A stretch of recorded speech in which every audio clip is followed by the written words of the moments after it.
This is the Authority Company Podcast, conversations with leaders that are designing our future. Hola, I'm Joe Pardavila, and my guest today is Dave Bliven, the founder and managing director of Cottonwood Technology Funds. For more than 30 years, Dave's been helping hard science startups grow in places far from Silicon Valley, from the U.S. to Europe. He's also the author of the new book, Crossing the Cactus, a blueprint for tech commercialization success outside Silicon Valley, where he shares a plan for building innovation ecosystems in regions most people overlook. Dave, welcome to the podcast. How are you?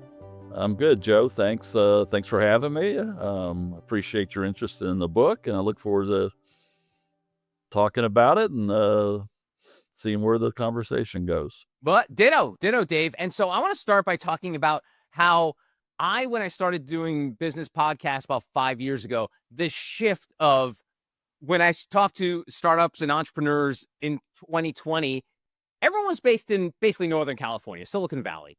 And then right around then, the pandemic happened, and then you saw people spray across the country. But you've seen this shift now that more and more, Dave, when I speak to an entrepreneur or startup founder, they're not in Silicon Valley.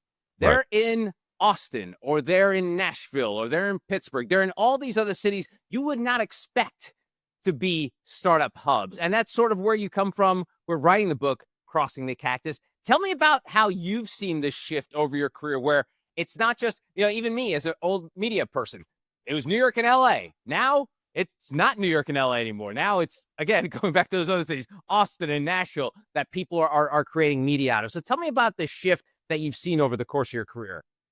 Yeah, well, to be honest, in terms of what the book's about, these entrepreneurs and these ideas have been everywhere for a long time.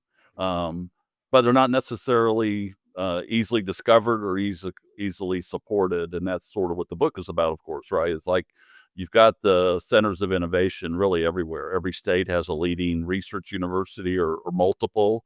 If you take New Mexico, we've got 3 leading research universities, plus 2 national labs. I'm in Denver now. We've got the National Renewable Energy Lab and 3 research universities.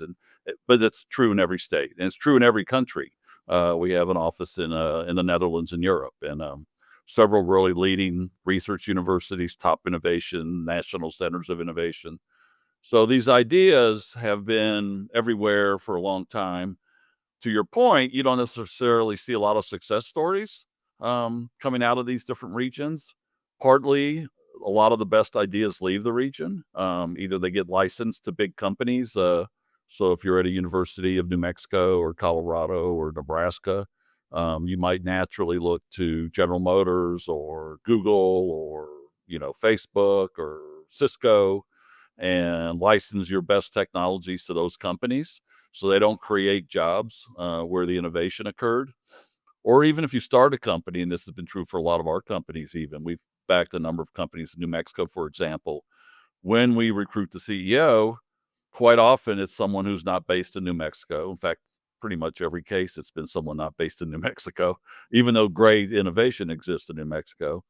And so the company ultimately kind of migrates out of New Mexico over time as they build the rest of their management team and start to scale the business. And so even though the company might have started, even though we might have invested in the company when it was in New Mexico, might not end up being known, if you will, as a success story for New Mexico, because by the time it's successful, it might have relocated to California or, one of these innovation centers, and not so much the innovation centers, but the capital centers, right? So where is the money?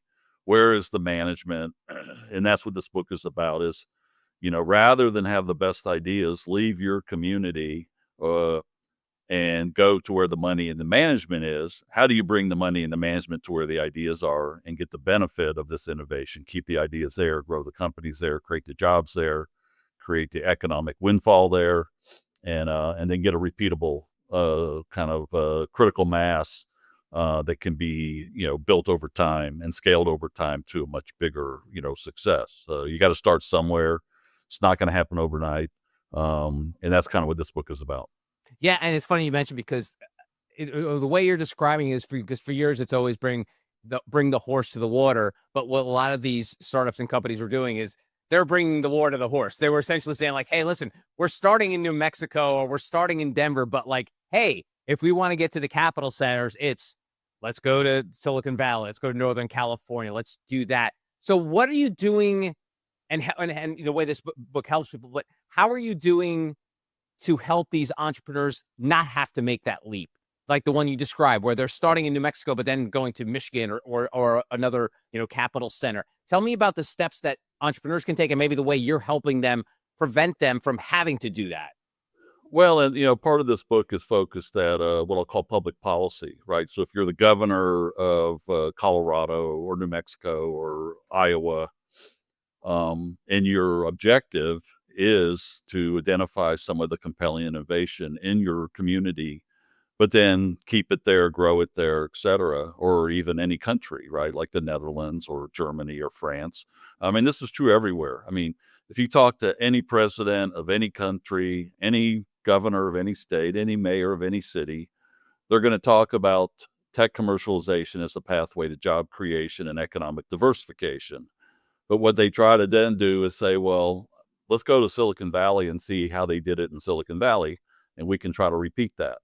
Well, that's not really, I mean, that's a natural thing to think, but trying to execute on that is not really possible. And so what happens, and I think, what I found over time, when I first got into the venture business, I would talk to other folks in the venture business from Boston or from California, where to your earlier point, that's where most of the money is and was and has been for a long time. And it's like, well, how do you decide how to invest in different companies? What's your criteria? And the general answer is money follows management. So if you got a good manager, they can raise money. But when you're in a lot of these innovation centers that don't have the history, and to my earlier point about New Mexico, when we recruit CEOs, the management may not naturally be in your community if there hasn't been a history of successful companies started and grown and taken public or sold.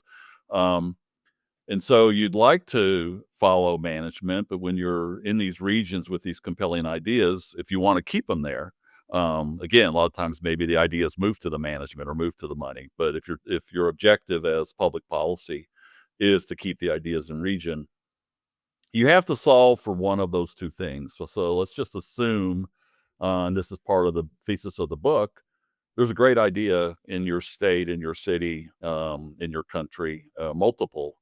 That's almost a given. That's been my experience. And so now you have two other criteria or resources that you need. One is money, one is management. And what I found, and this is sort of what our approach at Cottonwood has been as a result of this, is yeah, money can follow management. That's the traditional formula. But what if you think differently? You think maybe management can follow money. And so what we did originally in the Southeast, and now I'm doing in the Southwest and in Europe, is let's get management to follow money. And the way you have to do that from an execution standpoint is you have to put more money in earlier. So traditional approach to seed, pre-seed, is angel, family office, high net worth led rounds, 250 to 500,000 as an initial investment amount. And on the soft tech side, like to your earlier comment about, people are everywhere today, it's more true, obviously with the internet and all that, it's more true in software companies because you don't have to have a physical location necessarily. Like with the hard tech company, which is kind of our focus and a primary focus of the book, you need a lab, you need a manufacturing facility, you need it can't all be done virtually. And that's where the potential for job creation in your community is that these companies actually do need people physically located next to the ideas, and they have to build a company that actually produces something. So it can't all be done virtually. And so with 500,000 even, you might move the product forward, you might move customers' interest forward. But when you go to raise the next round is going to look at who's the manager. And so it gets back to what I was saying, money follows management. And so ultimately it does get to that when you get to the next rounds. And so you can kind of bridge that by putting in more money earlier, trying to solve the management issue earlier and try to get them to reside in your community. And so instead of 250 to 500,000, we're putting in 2 million, even at this early stage. So we have the ability to recruit management. I mean, we need the time to build something, but we also really need a manager that the next round of investors will bank on and be willing to invest, say 5 to 10 million on the next round, when the first round might be 2 to 4 million. Wow, that's great. It's funny. I was just reading this morning, and you mentioned public policy, and I'd love to pick your brain on this. Not necessarily what you write about in the book, but the Wall Street Journal wrote this article about how for years Disney Marvel invested millions and millions of dollars of growing the film industry in Atlanta, and Yep. the state of Georgia gave amazing rebates to all these productions that were coming into town. Then all of a sudden, Europe says, "Knock, knock, knock, Hollywood. You know what you're doing there in Atlanta? We can do it cheaper for you in Scotland and London." And then all of a sudden, an entire industry has been uprooted from the major southern city of the United States to Europe because of these public policy decisions, because maybe Georgia couldn't keep up with the rebates or allow the rebates that they were getting. It's funny that you bring that up, because I have a whole section of the book talking about the film industry in New Mexico. But the preamble to that, I was in North Carolina, focus on the Southeast. North Carolina thought it was going to be the Hollywood of the East. And what they did is probably what Georgia did, which was provide incentives. But if incentives is all you have, other people can provide better incentives, to your point.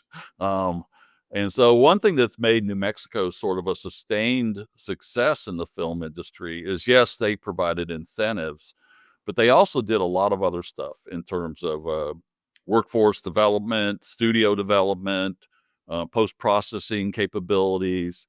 They inventoried like the whole state for site location for movies. And that resulted in Netflix committing $10 billion in film production to New Mexico. And then that was followed by NBC Universal committing like $2 billion. But that took like 10 years, right? It took a sustained effort of not just providing incentives, but thinking long-term and creating real capabilities. So you're coming to New Mexico not just because it's cheap and you can get rebates, but because it's also got the talent and the resources and the trained workforce to really do it cheaper, on top of, and maybe better in a lot of cases. So that gets exactly to your point is, if all you're going to do is provide incentives, you might get a short-term win because your incentives are better than somebody else's. Someone's going to come in and trump you. So you have to have more than just an incentives plan. Wow, and famously, the New Mexico film industry blew up. For many people remember, Bruce Breaking Bad was sort of like the first one to break through, pardon the pun, to bring production. And do you think the idea of great point about the fact that if it's not just the incentives, Right. is geography have something to do with the fact that Albuquerque is a pretty short jump from Hollywood? So maybe it's even not that, I mean, not that, Atlanta and even North Carolina are like in the middle of nowhere, but just its proximity to California. You think it lends itself that talent could easily fly in and out of the city, Well, I or don't no? know. I mean, a lot of places are even closer, right? Phoenix or Salt Lake City.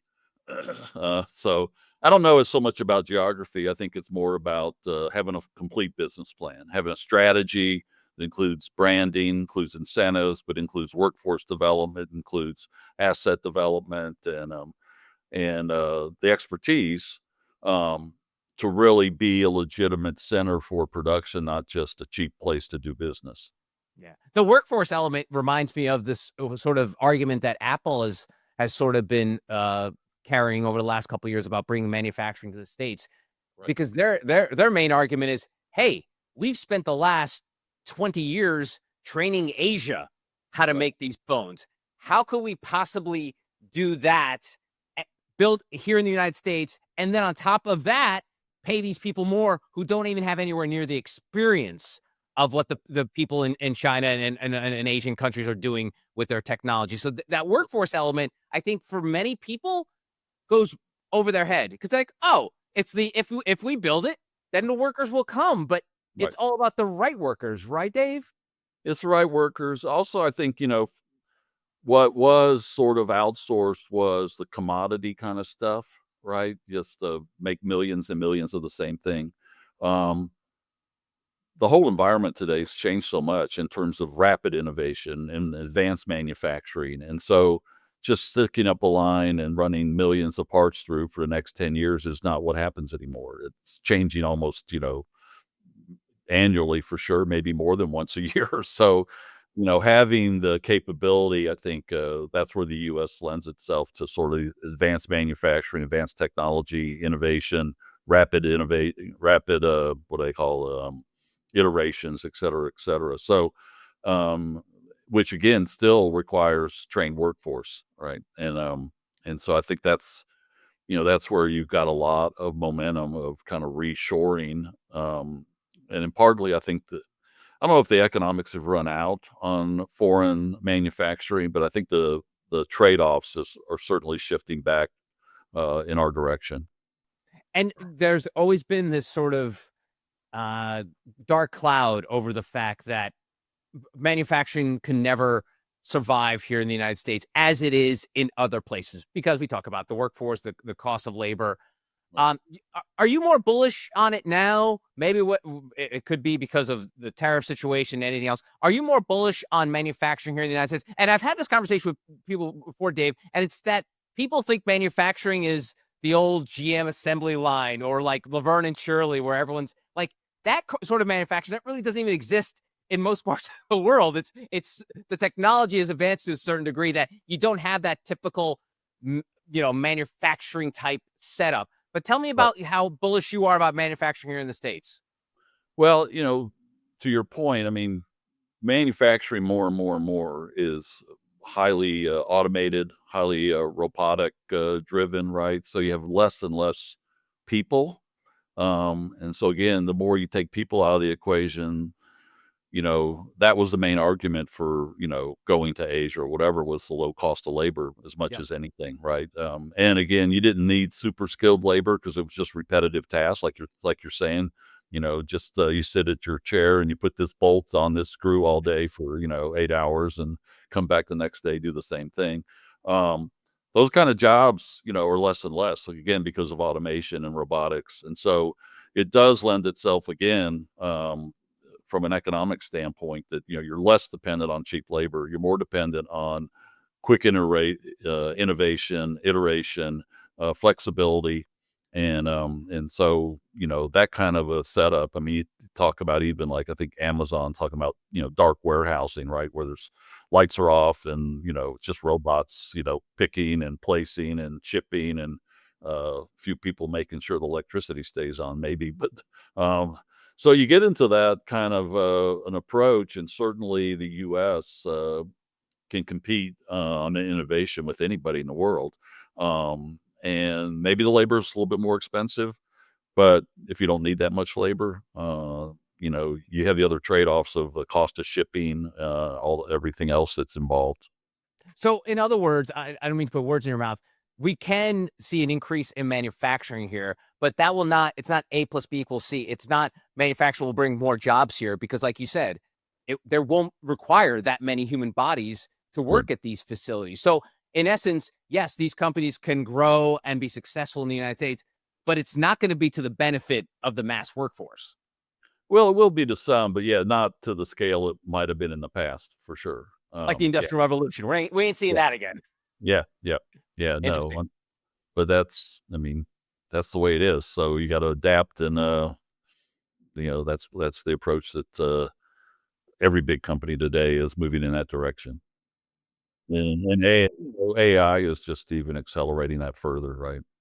Yeah, no doubt about it. We'll get into that in a second, but I want to dig into your book a little bit because I love a good metaphor as much as anybody, and your book is swimming in metaphors. Obviously, the title "Crossing the Cactus," but the one part I want to get into is your idea of the contrast between Silicon Valley as a rainforest, another metaphor, and the deserts where most ideas originate. Right. How did that metaphor come to life when you were writing the book? Well, there is a book called the Rainforest Autonomy of How Silicon Valley Grew, or something like that. And it was written by two venture capital investors in California. So I guess there's a few of us that focus on this economic impact side of things. And so they created this book, sort of drawing parallels between how rainforest grows and how Silicon Valley grew. But the false premise, in my opinion, was if you understand how Silicon Valley grew, then you can duplicate Silicon Valley wherever you are. And that's, of course, like as I said, even at the very beginning, that's sort of the natural inclination for most people is, hey, let's recreate Silicon Valley. And if we only understood how it happened, we could duplicate the set of resources and policies, approaches that would allow us to duplicate Silicon Valley. The false premise comes from, in my opinion, you start with the premise there's an abundance of resources. I mean, that's a fundamental premise of a rainforest, and that was sort of the basis of Silicon Valley initially, is there's an abundance of resources. So if you have abundance of resources, you can be pretty wasteful. You can do a lot of things that don't work, and you can still be successful in the end because the chaos theory and just things kind of happen, and you can't preordain it, but it's going to happen because there's just so much of excess capacity in the system, if you will. But if you're in New Mexico or almost anywhere else in the country or in the world, you don't start with an abundance of resources. And so that's the whole analogy with the desert. It's like you're not in the rainforest. You're in a desert when it comes to the resources that you need to be successful. And if you're in any of these areas, 90% plus of what you need to be successful as a company is not based in your city or in your state, whether it's customers, whether it's money, whether it's management, et cetera, et cetera. So you have to think totally different. You can't just think, oh, we'll randomly put together the right resources and the right money, and there's so much, we can make a lot of mistakes and still end up being successful. You have to be much more kind of focused on efficient use of resources, recruiting, attracting resources to you, as we said before. And so that's the whole desert analogy. And the crossing part of it, many people in the venture business and the startup community are familiar with a book called Crossing the Chasm, which was written by a guy named Jeffrey Moore, who noticed kind of being in Silicon Valley that a lot of companies got started and got a first customer, but never migrated to a mass market in a big company. And so that book has a lot of focus around how do you bridge from a first customer to a mass market. My book is more, how do you get to a first customer? How do you get to a first product, right? How do you find these best ideas and get them supported, get them started in the direction of solving these big problems, globally, and helping build them. And again, helping think about it in a way that you can help them not only start, but stay and grow where they started, so you get the ultimate benefit of their success. Wow. You mentioned the fact that you can't do the copycat model. You can't be like, hey, let's do in Idaho what they did in Silicon Valley. Right. But it does remind me that in certain aspects, it can work that way. And the one that I think of, and I hate to use another movie analogy, but China and Hollywood, many, Right. many years ago, when China was like, hey, we want to become a major player in the film industry, what they did was they got into bed with all the Hollywood studios and say, like, we'll show your movies, bring your filmmakers here, show us how to make these movies. And Right. then once they figured out how to make how to make the movies, they said, Hollywood, goodbye. We're not going to show any movies anymore. And there's this great book called Red Carpet by Eric Schwartzel Yeah. that came out a few years ago that talks about this. How they basically said, we're going to steal the way you guys do things, and then we're going to do that. Why can't, I mean, I'm sure there could be some instances where you could bring up where it's happened. Why can't that copycat model work when it comes to the world of venture? Well, I think, again, when you get into media or software, where there's no patents and no patent protection, there is a little bit more mobility around some of these ideas, and the ability to duplicate and copy and put more money and management behind something that's a good idea, and run over the people that maybe had the best idea but didn't have the money and management to really out execute the next company. On the hard tech side in particular, those ideas aren't everywhere. Those ideas come out of specific research activities at different innovation centers globally. And, again, at the end of the day, you can move those ideas, right? So you can license the technology out of the University of Nebraska to Cisco and move the idea and create the jobs in Silicon Valley or whatever. Um, so they are mobile in the sense that you can license them and take advantage of them, but they're not as mobile in terms of the ability to duplicate. In terms of, these are ideas that took decades in most cases to be discovered.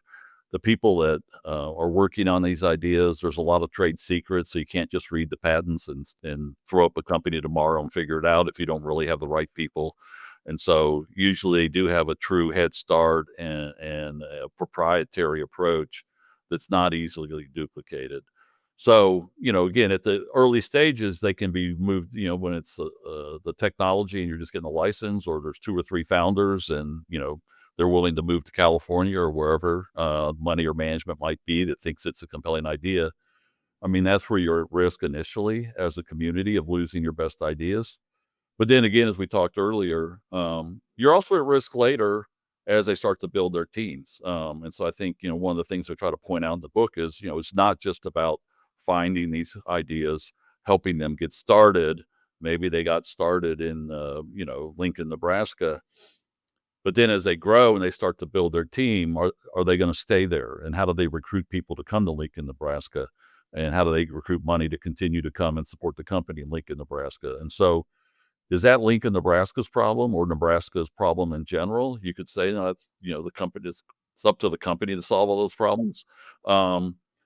But if the company's going to solve all those problems, the likelihood is they're going to leave Nebraska. So if you want to keep the company in Nebraska or any of these communities that are emerging innovation centers, you do have to be proactive from a public policy standpoint of thinking about how do you make it easy for them to stay, because there's competition. I mean, everybody would like those companies, right? Once they get to a certain point, and they're going to be successful, there's a lot of people that would like to, see them move and create jobs there, right? So if you just let that happen, you maybe even invested in a lot of innovation that created these companies that you never get the full return on investment by not thinking about the full life cycle of these companies and just thinking, how do we get them started? So that's where I talk in the book a little about, it's more of a business plan, more of I think of it as a puzzle, right? So if you have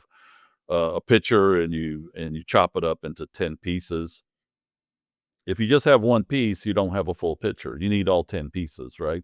And so in terms of a comprehensive business plan, you can't just stop at how do we support more innovation in our community by investing in our universities and creating more endowed chairs, or how do we create more startups by supporting more startup capital, or even workforce development. You have to think the full life cycle. How do we create the next round of capital available to our companies? How do we attract the next round of managers? What incentives can we provide that might entice them to move to, Nebraska or New Mexico or Colorado, et cetera? So, you can just let the market take what do they say? A free market system. So, if you just sort of rely on the free market system, I used to hear, the better mousetrap theory, right? Which was every good idea will be found. It's like, yeah, okay, maybe they will be found. Truth is they won't. But even if you assume they will, if they're found, they're most likely going to be moved out of your state or out of your city, unless you are thinking about how can we create the ecosystem that can help them stay here. That's great. And, obviously this conversation in your book highlights the advantages of the hard tech you've been describing. And Right. it's funny too, because for years I've been on this, I don't know, this high horse about the fact that all these kids are spending hundreds of $1,000s going to the best schools in the country, like Harvard and Stanford, and they're going so they can create the next app. And every time I talk to like anyone, involved in entrepreneurship or startups, I'm like, doesn't that like upset you that like all these really, really smart people could probably be like solving greater problems, but they're trying to come up with the next great dating app So something that obviously what we talk about in your book shows is like these hard tech ideas, these are the sort of game changers in terms of not only helping entrepreneurs, but also helping communities and states and people around them. Right. How, from the investor side, is that still is that a struggle? Whereas everyone is still like you mentioned AI earlier. Is everyone's like, oh yeah, this guy who came up with this device that they're going to build in Mexico sounds great, but man, I heard about this 16-year-old kid from San Francisco's got an AI app. Let me invest in that instead. Tell me Yeah. about the struggle from the VC side about chasing that carrot or chasing something that could actually change the world. Yeah, no, I mean, I think of what we're doing, and in general, the context of this book is a little bit contrarian, right? Because to your point, I mean, the venture industry really, I mean, if you accept that it started in Silicon Valley, which it did, still when it started, silicon was silicon wafers, right? And silicon chips and, real things that could be built with silicon chips in terms of computers and et cetera, now cell phones. And so you used to always hear about the Internet of Things, but you still need things. You can't do everything in software. And so, um, but the venture industry over time has shifted less about supporting, hard tech innovation and more towards, how can we scale quickly? How can we exit quickly? And that tends to take them into these what they think are like capital light. You can scale quickly with, if you look at Google or Facebook, it's not cheap um, at all, but you can start kind of cheap and kind of test the idea, gain traction. Ultimately, you need a lot of money and a lot of management to win. But you can scale more quickly. You don't have to put up a, $100 million manufacturing facility and, bet on, the customer pull for your products and all that. So there has been a tendency in the venture community to shift to more towards the soft tech, and like AI is a good example of it now, to your point. Um, and valuations rapidly, mushroom into the billions, right? If you get traction. And it's hard to do that on hard tech because you got to actually build something. You need a manufacturing facility or something. It takes money to build those. It takes time to build those. It's not going to just happen overnight.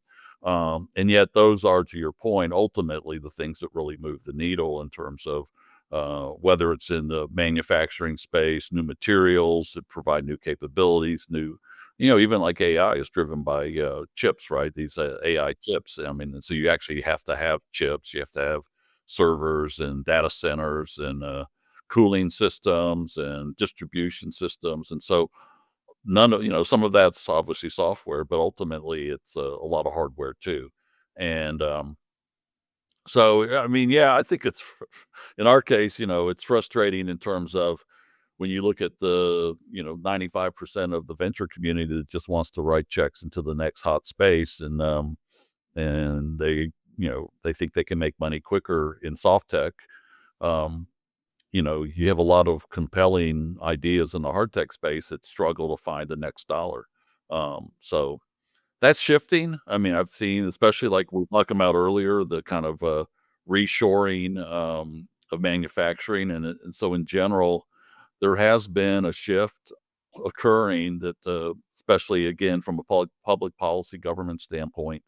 You saw the CHIPS Act with the last administration, and so there is a shift in a kind of understanding that some of these core enabling technologies are really game changers in terms of long term job creation and economic diversification. So there is a kind of new resources and more resources starting to shift back in this direction. So that's been helpful.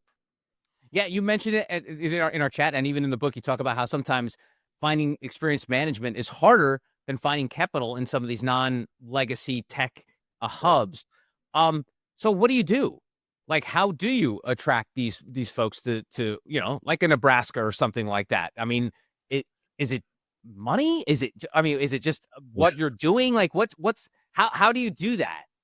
Yeah, I mean, I think it's a full court press. I mean, part of it is the company can do what it can do, right? It can offer a competitive pay package, but if you live in California and your last success was in California and all your friends are in California and your kids are going to school in California, you know, picking up and moving to Nebraska may not be that popular with your family even, right?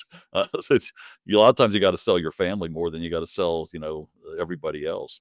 Um, so part of it is, financial. I mean, ultimately, it's almost all financial, but um, and so coming up with creative strategies. I mean, some of the things I talk about in the book is, tax incentives where maybe if you're successful in Nebraska and move to Nebraska, you don't have to pay capital gains tax in Nebraska, and things like that. So in some, you know, I mean, taxes is a big part of it in a lot of cases. I mean, when I was in New Mexico or in North Carolina, we had a lot of our best entrepreneurs move to Florida right before they sold their company because there was no state tax in Florida. And they're like, with the money I don't pay to the state of North Carolina, I can buy a multi-million-dollar house in Florida, which is true. And now I'm in New Mexico starting Cottonwood. Well, who's right next to New Mexico? Texas, with no state income tax. So we haven't had to deal with that much because we haven't had that many huge success stories yet in New Mexico. I think we have some coming. And so I think part of it is the state recognizing again that, and this is true not just in New Mexico, but in a lot of states, politically, they have different incentive programs to help startups. And, one of them is you can get a jobs tax credit if you hire somebody from New Mexico. But if you hire somebody not from New Mexico and move them to New Mexico, you don't get that. And, in their minds, you should hire New Mexico residents before you hire somebody from outside the state. But the truth is, if you're in New Mexico, you benefit by having smart people move to the state, right? So why should it matter? And all things being equal, if that same quality of person exists in New Mexico, you would hire the New Mexico person. You wouldn't hire somebody from outside the state and try to move them to the state. So, and then they have a program called LIDA in New Mexico, which is kind of a slush fund for the government to recruit new companies or keep companies in New Mexico, right? So if you are thinking about moving to New Mexico, they can say, hey, we'll buy you this building. And then if you create X number of jobs, we'll forgive the debt because we're going to get paid back in terms of, tax income and things like that. But buildings don't create jobs. People do, right? At the end of the day. And so, when I try to propose things that would be similar to LIDA to recruit management to move to New Mexico, you can't get support for that because you're giving money to rich people, in theory, right? But those rich people are rich because they know how to start and grow companies, and you need them more than they need you. And so if you could get them to live in New Mexico and build their next success story in New Mexico, you would be thrilled. But politically, it's hard to do. I mean, I know we kind of touched on it earlier about the public policy and tax incentives and stuff like that. But I wonder, like, sometimes with a lot of these hard tech companies, I'm sure you've probably seen over the last year, is the fact that now all of a sudden the government is no longer giving clean energy subsidies, and the rebates on EVs are gone. So how do you thread that needle? I mean, it sounds like you're threading it now with a couple of those examples you gave in New Right. Mexico.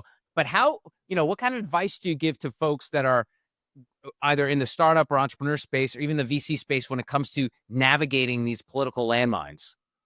Well, I mean, for us, we try not to invest in companies that are heavily dependent on subsidies from the government. Okay. And so we look for ideas that are compelling in their own right, and are economical in their own right.